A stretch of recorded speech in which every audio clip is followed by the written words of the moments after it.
نحمدہ و نصلی علی رسولہ الکریم۔ میرے مسلمان بھائیو بہنوں، وضو کے ارکان، سنت، مستحب اور مکروہات،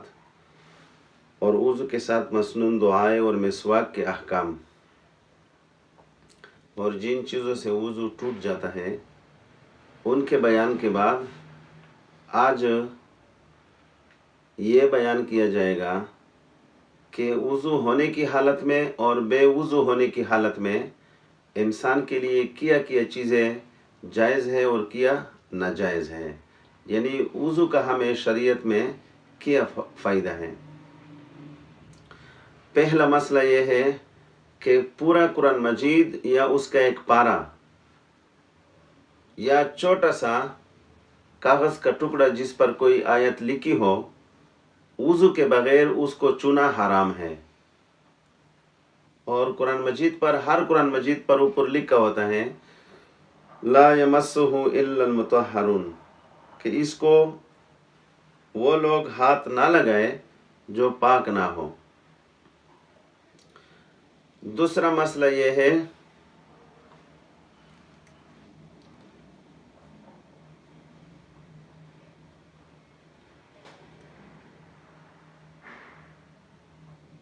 کہ بغیر وضو کے قرآن مجید لکھنا، وضو کے بغیر قرآن مجید لکھنا یہ بھی ناجائز ہے۔ اس لیے تعویذ کو بھی وضو کے بغیر لکھنا نہیں چاہیے۔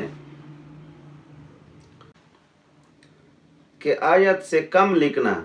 اس کی اجازت ہے، آیت سے کم لکھنا اس کی اجازت ہے کہ کسی آیت کا ایک حصہ لکھا جائے۔ اور نابالغ بچوں کو بے وضو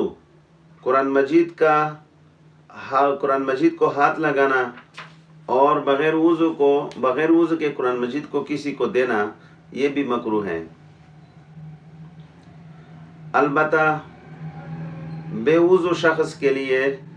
زبانی اور یاد سے قرآن پڑھنا یہ درست ہے، زبانی پڑھ سکتا ہے۔ اور اس کے ساتھ یہ دوسرا مسئلہ ہے معذور کا بیان۔ طہارت میں معذور وہ شخص ہے جس کو ایسا عذر لاحق ہو جس کا رکنا اس کے قابو سے باہر ہو، مثلا ایسی نکسیر پوٹی ہو کہ کسی طرح بند نہیں ہوتی، یا کوئی ایسا زخم ہے کہ برابر بہتا رہتا ہے، کسی وقت بہنا بند نہیں ہوتا،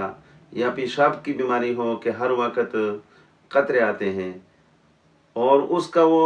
عذر ایک پورے نماز کے ایک پورے وقت میں ہو، یعنی ظہر سے عصر تک، یا عصر سے مغرب تک، یا مغرب سے عشاء تک، تو یہ انسان شریعت میں معذور ہے، اور اس کو ہر نماز کے لیے نیا وضو بنانا ہوگا، اور جو اس کا پیشاب ٹپکتا ہے یا زخم سے پیپ یا خون رستا ہے، بہتا ہے، یا کسی کو بواسیر کا مسئلہ ہو، یا کوئی بہن اس کا ڈسمینوریا استحاضہ ہو کہ ماہواری بے ترتیب آتا رہتا ہے، اور جس کو بیماری کہتے ہیں، استحاضہ کہتے ہیں، یا مسلسل لیکوریا کی بیماری ہو، سفید پانی،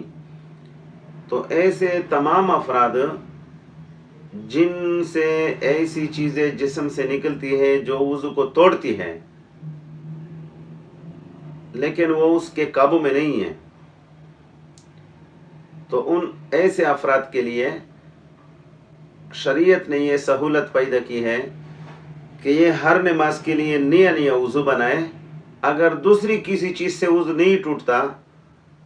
تو ان چیزوں کے ذریعے سے اس کا وضو سلامت رہے گا۔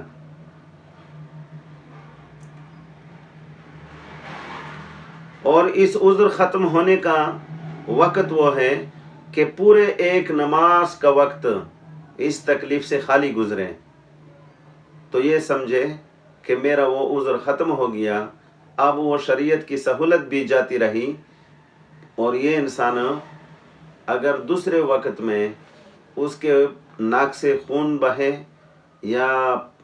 پیشاب نکلے بغیر ارادے کے تو اس سے وضو ٹوٹ جائے گا۔